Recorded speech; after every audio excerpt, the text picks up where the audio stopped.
Salve, salve pessoal! Aqui mais uma vez para falar sobre o Tesouro Selic, especialmente sobre essa taxa negativa que o Tesouro Selic mostrou agora em setembro. E todo mundo pergunta, professor, por que o Tesouro Selic ficou negativo? Se sempre foi falado que ele é linear, ele não cai. Pois é, tem momentos que isso acontece. Vou falar sobre isso agora. Por que o Tesouro Selic deu uma taxa negativa? Fica aqui comigo, eu volto já já.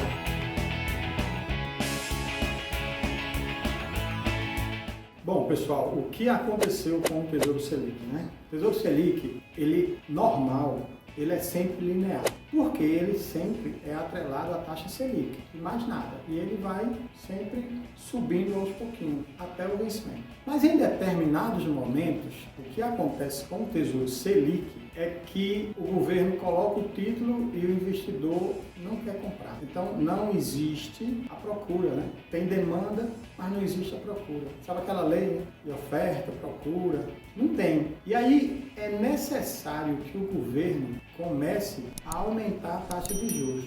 Como o Tesouro Selic ele é associado à taxa Selic, o que o governo faz é a mesma coisa do IPCA. Lembra do Tesouro IPCA? Do vídeo que eu gravei do Tesouro Direto? Vou até deixar aqui em cima, que é para quem não assistiu, assistir. Aí o governo faz, eu vou pagar nesse título Tesouro Selic mais alguma coisa.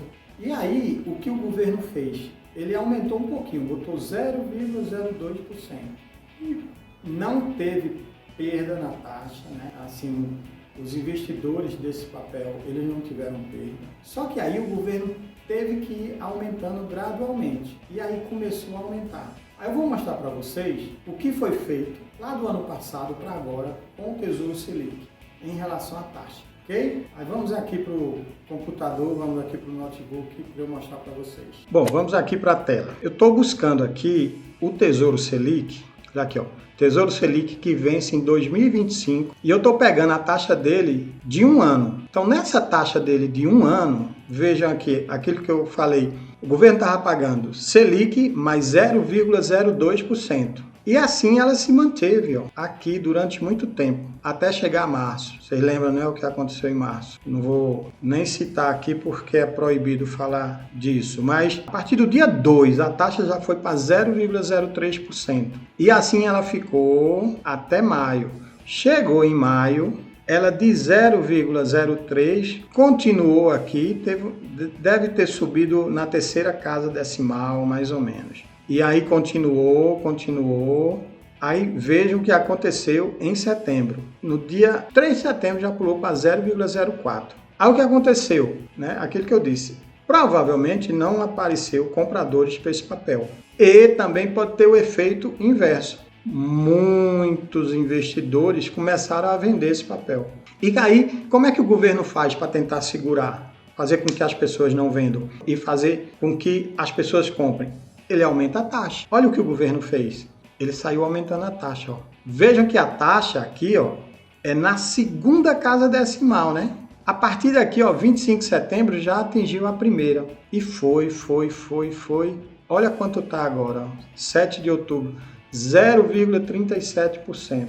Quer dizer, essa parte variável subiu 17 vezes. Foi de 0,02 para 0,37. Lembram que no vídeo do Tesouro Direto eu falo, quando a taxa sobe, o preço cai? Aí vamos ver aqui o comportamento do preço de um ano. Olha aqui o preço.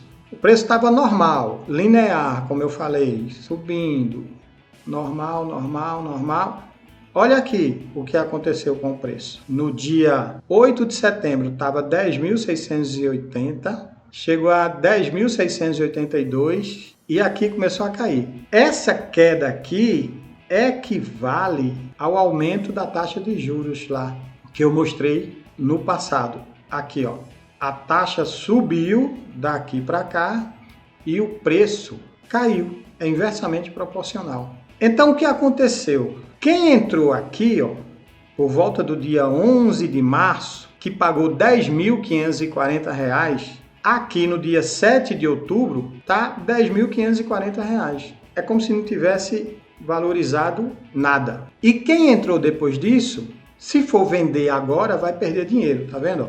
Por exemplo, quem entrou aqui pagou 10.681, se ele for vender hoje, vai vender por 10.548. Só que é o que eu falo para todos. Você tem que investir e tentar levar até o vencimento. Embora o Tesouro Selic ele seja utilizado para uma emergência. Mas nesse caso, agora tem que esperar que haja um gap e volte novamente a subir. Aí só por curiosidade eu peguei para 30 dias também, só para mostrar para vocês. Nos últimos 30 dias, a taxa estava aqui 0,4, aí ela foi subindo e chegou no que está hoje, 0,37. E o preço aconteceu o inverso, né? O preço estava aqui 10.680 e aí ele foi caindo e agora está 10.540. Então, todo esse pessoal que entrou aqui do dia 8 de setembro para frente, se for vender agora, vai perder. Por isso que é importante que você leve até o final o papel. Eu vou mostrar aqui para vocês como está hoje o Tesouro Selic. Olha como ele está. Aqui ele está pagando Selic mais 0,3730%. Isso é o que está sendo pago do Tesouro Selic, ok? E só mostrando algumas informações para vocês, quando isso acontece, quando o governo aumenta essa taxa de juros, que era 0,02, passou para 0,37, isso se chama de deságio. Quer dizer, o governo está cobrando menos para que as pessoas comprem. Então o preço do papel caiu, para que as pessoas possam comprar mais. Então esse é o deságio do papel. E aí, assim, que eu falei no início do vídeo, tem uma certa incerteza da dívida pública pelo que está acontecendo, né, no país devido a essa crise. E quando as pessoas começam a ter uma baixa procura pelos títulos do governo, é necessário que o governo reaja. E aí o governo reage fazendo esse deságio, ok?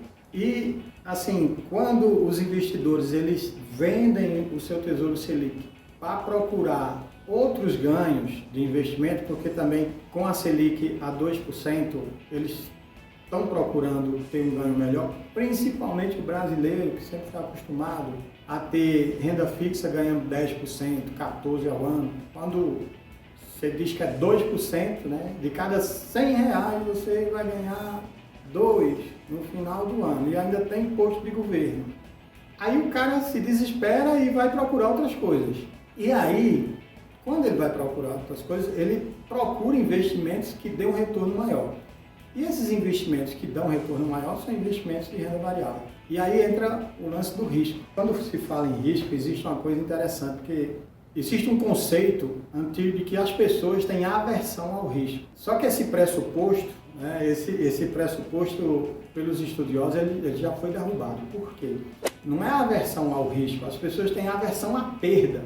Aí eu vou contar para vocês uma historinha em relação ao risco, né, e à perda, que reforça esse lance da aversão à perda e não a aversão ao risco. O brasileiro, quando você fala muitas vezes, em vez de você ganhar 2% de renda fixa, em renda variável, se você deixar 2 anos, você vai ganhar 8, 10, pode ganhar 15, mas também pode perder, né? Mas aí ele nem percebe, ele só vê, posso ganhar 8%, 10, 15 ou mais. E aí vai, e quando perde, né, fica se lamentando. Aí eu vou contar uma historinha para vocês que aconteceu quando era gerente de um banco. Nessa época, o banco adotou uma estratégia de financiar veículos através de leasing.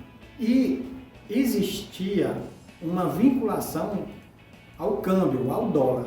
Quando alguém queria fazer um financiamento de um veículo, aí você dizia, olha, se você fizer ele diretamente em real, vão ser parcelas fixas de X. E ele, se fizer ao câmbio, hoje a parcela está em X reais. Mas se o dólar subir, essa parcela pode aumentar. Se o dólar cair, a parcela pode reduzir. Eu lembro como se fosse hoje. Eu tinha um cliente que ele era muito danado. E ele se achava muito esperto. E ele pediu para eu fazer uma simulação para ele de um financiamento de um veículo. E quando eu mostrei para eles os valores, o valor em real era bem superior ao valor que estava atrelado ao câmbio. E eu lembro que era mais ou menos assim, Se fosse o leasing com câmbio, ele ia pagar em torno de R$370 a prestação. E se fosse o real direto, a prestação estaria em torno de 510, 520. E aí eu expliquei para ele, disse, ó, é 370, mas se o dólar subir, vai acompanhar o dólar. E aí a prestação pode ficar acima desses 500 e pouco. Aí ele, não, mas essa aqui tá melhor, eu prefiro esse, eu prefiro arriscar. Tá bom. Aí fez. Nos primeiros meses tranquilo, logo depois veio aquela crise da Rússia de 1998, que a Rússia quebrou, tudo pipocou, dólar subiu, rapaz. A prestação desse cara teve uma que ultrapassou, assim. Eu acho que quando ele me procurou a primeira vez, já estava em cerca de 700 e poucos reais. E ele desesperado, e dizendo, mas João César, como é que pode? De 370, estava subindo um pouquinho, foi para 400 e tal, mas agora 740, o que é que eu faço? Mas eu avisei inúmeras vezes, né? Eu alertei, eu disse, olha, se o dólar subir vai acontecer isso. E você que quis correr o risco. Não, mas é um absurdo, não pode. Então, essa história é exatamente isso. Dependendo do investidor, ele não tem aversão ao risco. Quando alguém fala alguma coisa, ó, aqui você pode ganhar mais, ele muitas vezes entra e nem analisa que pode perder. Então ele não tem aversão ao risco, ele tem aversão à perda, porque quando ele perde, aí ele vai reclamar. Entendeu, pessoal? Cuidado com o risco. Então vamos lá. Seguindo, em relação a essa parte do Tesouro Selic. O Tesouro Selic, ele é seguro, ele está atrelado à taxa Selic. Essa taxa Selic ela é definida pelo Copom, que se reúne a cada 6 semanas, lá no Banco Central. Tem o presidente do Banco Central, os diretores do Banco Central. Há uma reunião para definir a taxa Selic. E essa taxa Selic, ela é balizada de acordo com o comportamento da inflação. Não sei se vocês se lembram, mas assim, existe uma meta da inflação. Todo ano é divulgada uma meta de inflação. E através dessa taxa Selic, que é a nossa taxa de referência, é que o governo controla a inflação. Então, quando a inflação está num momento baixo, aí ele pode aumentar um pouquinho. Quando a inflação está um pouquinho alta, ele pode reduzir essa taxa. Então, ele tem esses mecanismos de controle. Isso faz parte da política monetária do nosso país e de vários países do mundo. A maioria dos países do mundo trabalham dessa forma, com uma taxa de inflação e a taxa de referência, que é a taxa Selic. E assim, a taxa Selic, existe um ponto bem interessante nela, é que quando você vai fazer algumas análises de mercado em relação a determinadas taxas, existe uma taxa livre de risco. E aqui para o Brasil, o nosso parâmetro da nossa taxa livre de risco é a taxa Selic. Então essa taxa Selic é a nossa taxa livre de risco. Então, quando você vai fazer algum cálculo que eu falo de mercado, né? Você, quando vai verificar qual é a taxa livre de risco, é a nossa taxa Selic. Então você coloca ela como livre de risco. E o Tesouro Direto Selic é associado a essa taxa. Ok, pessoal? Tesouro Selic continua sendo seguro, né, garantido pelo governo, é um dos melhores produtos para sua reserva de emergência. Nesse período está passando por isso, mas logo deve se recuperar. E se você levar até o final, você não tem perda nenhuma, é aquilo que foi negociado com o governo. Taxa Selic mais 0, taxa Selic mais X, ok? Vou ficando por aqui. Quem tiver alguma dúvida, pode me seguir no Instagram. Lá eu tenho um acompanhamento mais direto e mais rápido. E deixe seu like aqui, faça sua inscrição se você ainda não fez. Divulgue com seus amigos. Eu vou continuar postando conteúdos de qualidade, esclarecendo para vocês todas essas aventuras do nosso mercado financeiro. Grande abraço, até o próximo vídeo.